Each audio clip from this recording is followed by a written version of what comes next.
It was about 5:30 or 5:45 on a Tuesday morning, and I heard the phone ring, which was unusual at that time of the morning.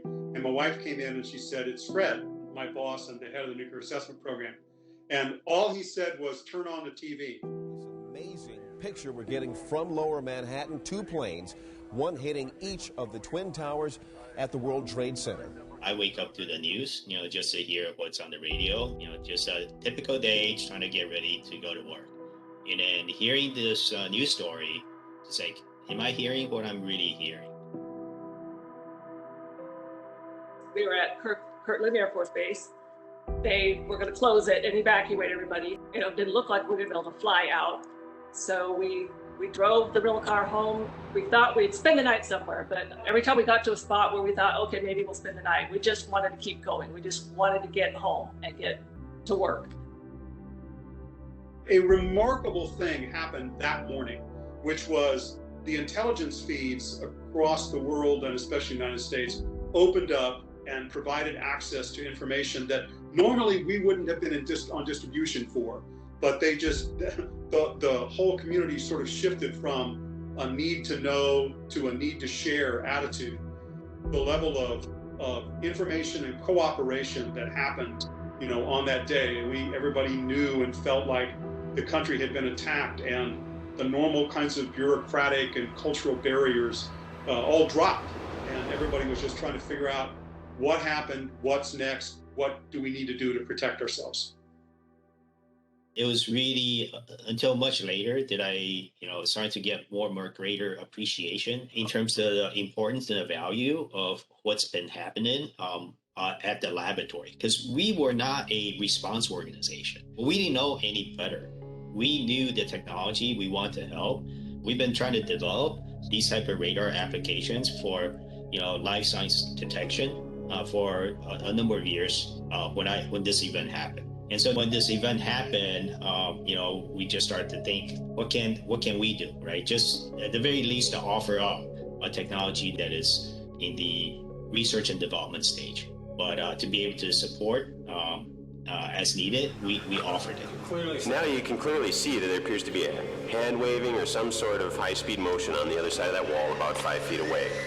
And what we found that by sending these pulses and listening for the echo coming back, we could do different sorts of things like motion sensing, range finding, and also producing images from doing sweeps of those radar scans. So these are handheld devices, and that gave us a lot of versatility in how we package those and how we take those into the field. At the time that we got the call, maybe 2 or 3 weeks after 9/11 had happened, they had gone primarily from a survivor search mode to a cleanup and recovery mode. They were extremely worried about the health of the workforce there. They were trying to do the recovery, being exposed to everything from particulate to potential hazardous gases. They were also very interested in the fact that as bodies decay, they can actually give off methane gas, and that might be detectable to aid in the search for human remains. So somebody in Washington had a brilliant idea that our technology could be applied to that.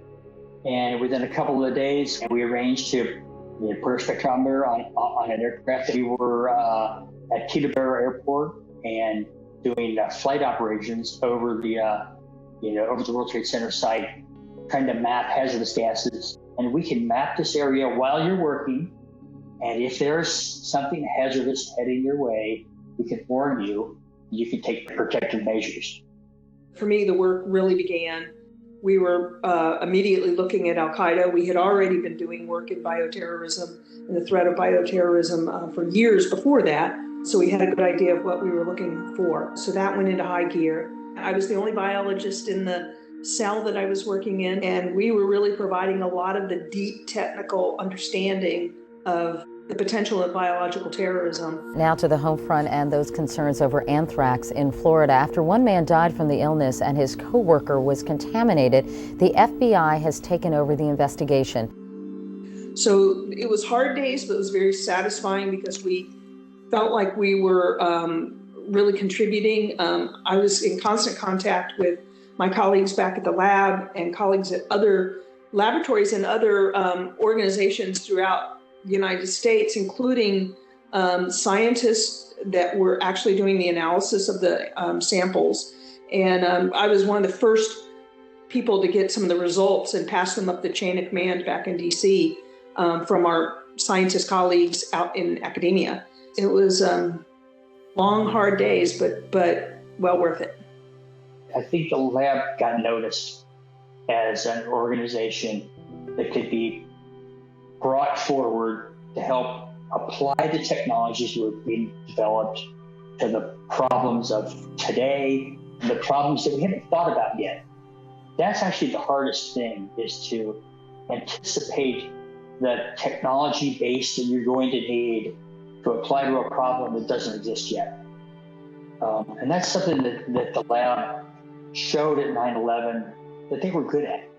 We had the expertise before 9/11. We had the preparation before 9/11. And that takes a lot of investment. It takes a lot of time. So you don't just get expertise overnight, and you don't build these response systems overnight. And that investment is big. And we don't know when we're going to have to roll it out. But boy, it's nice to be prepared when we do. And what we have to preserve is that ability to keep that expertise and having our systems up in place and ready to go, maybe for a long time before they're called upon. The nation should feel nothing but pride at what the people at the lab and the capabilities there were able to do to support the country in the aftermath of an event like that. And there's been others, some of them less well known, some of them maybe not known at all, but other times that the labs have been called on to, like, in a hurry, we don't have a plan, we don't have a budget, but we got to get this done now. What can you do? And the labs have done a magnificent job over the years of providing that kind of support. I've always been hesitant about talking about this experience, even with people that I know. 20 years is a milestone, and 5 years, I definitely don't want to talk about it. But I think this is a good start. So thank you all.